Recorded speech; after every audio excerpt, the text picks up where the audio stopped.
Nuclear-Free Act, but he offered an olive branch. On the other hand, I think that the long-term relations between our two countries need to be addressed at the present time. The State Department is currently reviewing America's relationship with New Zealand and taking an unusually long time to complete that review.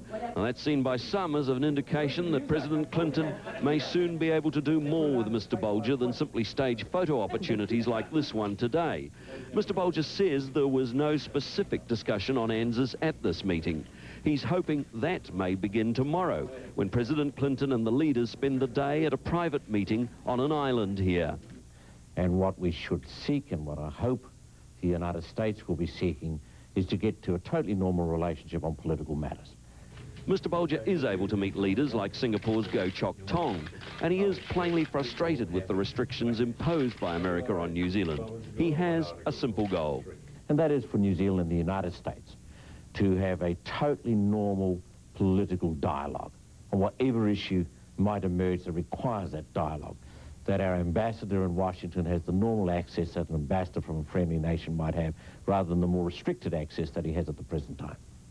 Even if there are no substantial talks tomorrow between President Clinton and Mr. Bolger, there are enough signals from Washington to indicate that this 8-year-long ANZUS impasse is not going to last much longer. Richard Harman, One Network News, Seattle. For 11 years, Eve van Graaffhorst battled the AIDS virus, and impossible odds.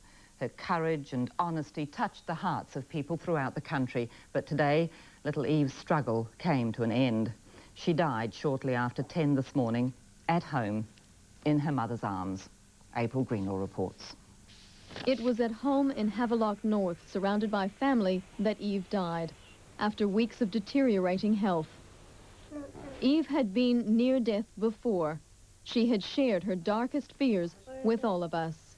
Nobody knows what day anybody's gonna die, and I just pray to God that I live longer.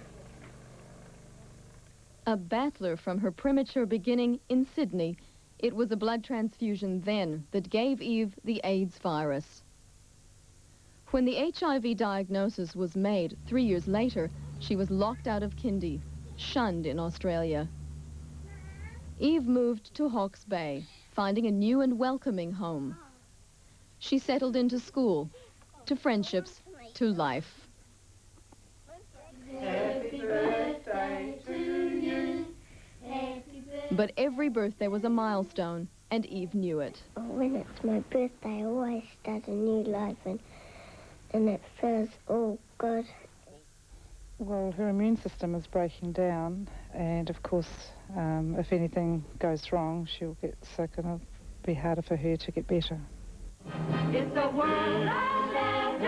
Eve's struggle seemed to touch everyone, including a lotto-winning Wellington couple who shouted her a trip to Disneyland. Air New Zealand helped her realize another dream.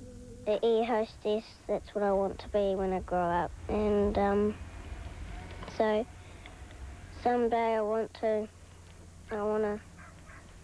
be like everyone else. Eve became the country's leading AIDS campaigner by just being herself. She taught us not to be frightened of people with AIDS.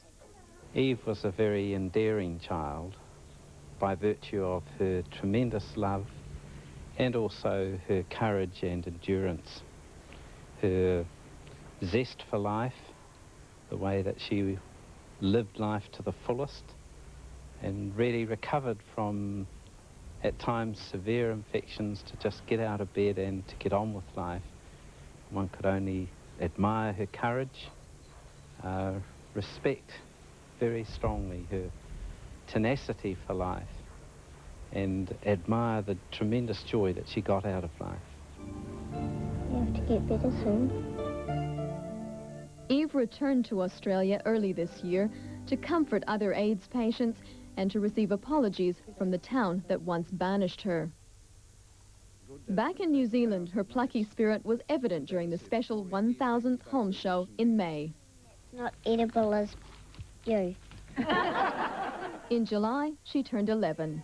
If you've got the virus, hey, I've got the virus.